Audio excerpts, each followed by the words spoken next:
Hey there, folks. It's Greg for the West Seneca Valley Railroad, uh, and I figured I'd post just a quick little update of where things have been and where things are, and to acknowledge a couple of kind of big things that have happened recently. First, those of you who are subscribers to my channel know that now the channel is officially the West Seneca Valley Railroad. I made that change a couple weeks ago, I think it was, and just to make it clear that it was specifically stuff that primarily revolved around the N scale layout, and there's a few other, real world terrain things, and at some point, probably, if I can get back to the live Steam club I belonged to for a few years, I'll probably have some posts for that as well. Probably be a little while before I can do that, just schedules being what they are. But I mentioned before, those of you who subscribed, that was actually something that was a very pleasant surprise in the last couple of weeks.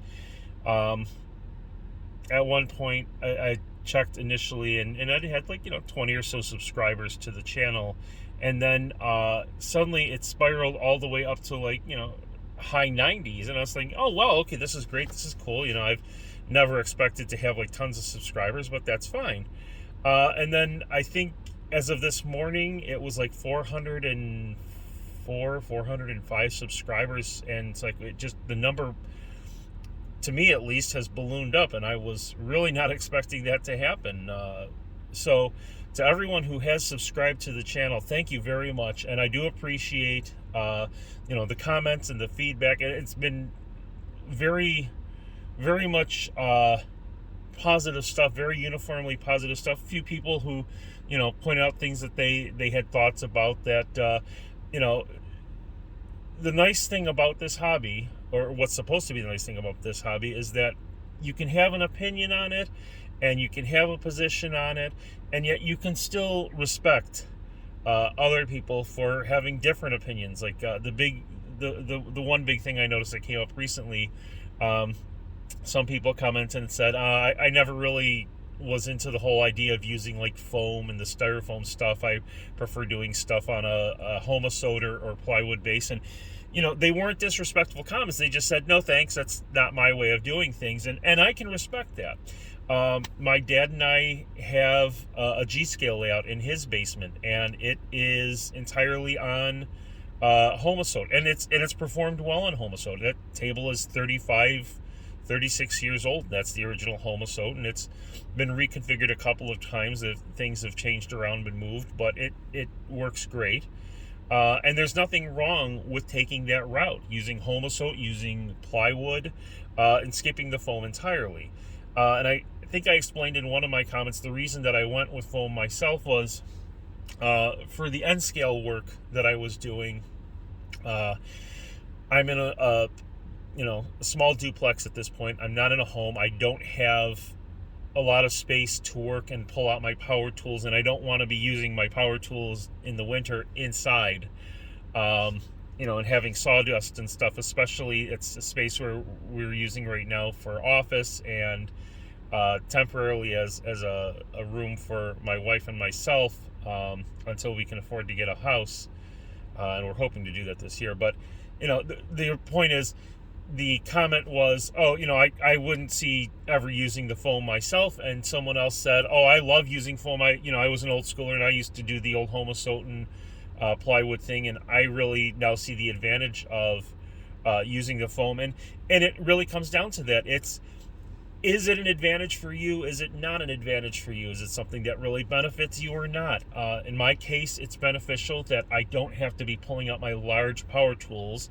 And with a infant son who's literally just about to hit 2 months, that'll be tomorrow, I don't want to be making all that noise, and I don't want all the extra sawdust and stuff, and it's far easier for me to deal with carving and cutting foam. Even with a hot knife, I can ventilate and deal with that more easily than I can deal with the power tools going at wood and stuff like that all the time. but it's a personal preference thing. You find what works for you, and you have an open mind to, okay, is it worth doing? And it may not be worth it. It's kind of like the argument between DC and DCC. There is no right answer on this. There is not a right answer on which one you're supposed to use or which one is better. It's a matter of which one you've had the best experience with. And, if you've looked at DCC, but you've been a lifelong DC person, it may not be worth switching. It's not worth switching my dad's and my G-Scale layout over to DCC. A lot of the stuff that we have is the classic, and there's no advantage gained for it.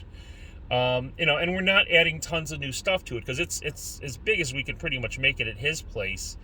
So adding DCC in would be an unnecessary step for something like that. In the case of my N-Scale layout, I got going with a DCC starter set, just a basic kit, because I got a really good deal on it. I might have been just DC myself, but I got a really good deal on a starter kit. It was an older one, but it worked just fine for my purposes. And a lot of the N-Scale stuff that I was looking at was already either DCC ready or DCC equipped anyway. So I said, okay, well, if it's coming that way, then sure, fine. I'm kind of starting out with this collection. It's worth it for me to do for this. And with having, at the time when I started picking this stuff up, my son and daughter were, my older son and daughter were young. They were like 7-8 years old. And I thought, okay, well, this will be good. They'll each have a throttle. I'll be able to set it up, and they won't be able to easily just like switch around, and they won't have to be worrying about controlling segments of track. They'll be controlling their train. It's not because it's the right way to do it. It's the way that I found the most sensible to do it, and it was a good reason for me to do it. And it's tricky. There are definitely problems that can come with DCC. There are programming issues you can deal with. There are track work issues that you can sometimes encounter. And it's expensive. DCC is expensive stuff. I'm not going to try to tell you it's not. And I know a couple of guys, these two great guys I talk to regularly out in Kansas, and they swear by DC, and they don't like DCC. They don't like the cost involved in it, and I can totally respect it. And I love their collection. I don't know if they're on here or not, but Scott and Jeremy, I love the collection of engines, especially that Scott has. It's fantastic. And DCC, not necessary. The runs that you want to do and the eventual layout that you want to go for, it's not necessary. Under other circumstances, I would be in the exact same thing. I don't have anything against staying with the DC setup. I think it's fantastic. If you know how to wire DC stuff and you like working with blocks, it's fantastic. And it does work just really, really well. But, as I said, this is a personal preference thing. So anyway, I don't want to go on too long. As I said, unfortunately, this is not a train video, so to speak. There's no video footage today. I have to clean my layout off so I can get back to working on it. But with having, a 2-month-old around, my time has been limited. I actually did not take a real leave so far from work. I will be doing that soon because it is getting exhausting working full time, trying to help my wife out, trying to help her out around the house with the kids. And the kids are older, but they need help occasionally with schoolwork. They take care of a lot of things, and they do a lot around here. But we also have 5 pets in the house, which is kind of cramped at this point. But anyway, so as I said, there's no train footage today. I'm kind of hoping that with taking the leave, I'm going to be off for 6 weeks, and a lot of that time is going to be there to focus on my son and to help out with my wife and everything, and hopefully get us to the point where he'll actually be sleeping, maybe not all the way through the night, but a good portion of it. And but with having some extra time then and being able to get some more rest, I think finally at that point I can start working on the train layout. And I did have a few people that mentioned, they said, boy, it kind of seems like it's an awful lot of track and kind of cramped. And under normal circumstances, I'd say, yeah, you're right. It is. But there is scenery that's going to go over and cover a portion of it, and that's going to contribute to making it look less busy, hectic. And this is a starting point. if we get a home and we have more space, then eventually I would love to expand back out to having a larger layout. I have 3 more tables that are built and in storage right now because I can't use them with the limited space we have. But at any rate, as I said, I wanted to get on here and first of all acknowledge all of you who have subscribed to the channel and those of you who have been leaving comments. And as much as I can possibly do, I'm trying to reply to all the comments that I can. I know there were a couple of new questions that popped up recently, and I will do my best to get to them in the next week or so. I know a big set of requests had to do with, can we see the track plan for this thing? Absolutely. I am going to share it. I did get it from a guy. His channel was originally called S-Pins. Now I think it's called N-Scale Wonderland. It's Wonderland spelled with a U, kind of like the German Swiss spelling, I think that is. I'll see if I can find a link to it and post it up soon again for you guys so you can see it there. I will be posting the track plan. I am in the process of rebuilding my personal website. It's been a slow process because I've had a lot of work to do on so many different things, so I've been able to get to it only little by little. But I will post it up there. And again, to everyone who has subscribed and liked and commented and I apparently shared some of this stuff and it's been spreading because of that, thank you very much. I do appreciate it.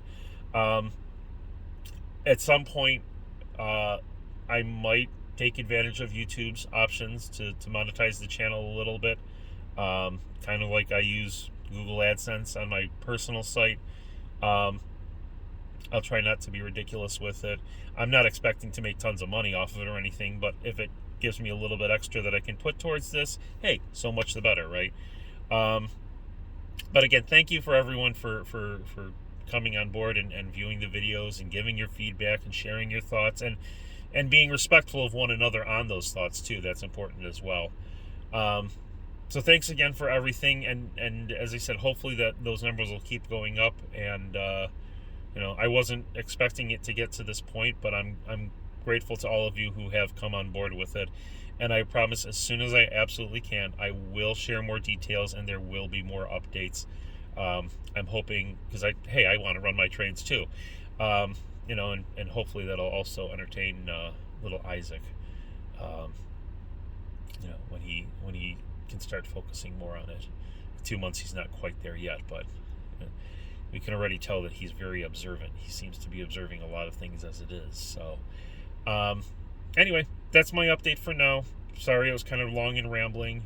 As I said, as soon as I have some more to post, I will, and I'll try to give you guys an update in a couple of weeks. And as soon as I have my site updated, I will have the track plan posted up there, and I will give you guys a link to the images for it, and even to the SCARM file if you want to download it for use with the simple computer-aided railroad modeler or whatever they call it. There's a great little program for doing it, but I will provide that information. I will provide those files for you guys as soon as I can, and then more updates hopefully to come in the very near future. So thanks again for watching this, and thanks again for subscribing and following me, and hopefully we'll continue to grow and more will be following. Thanks very much, and you guys have a great night.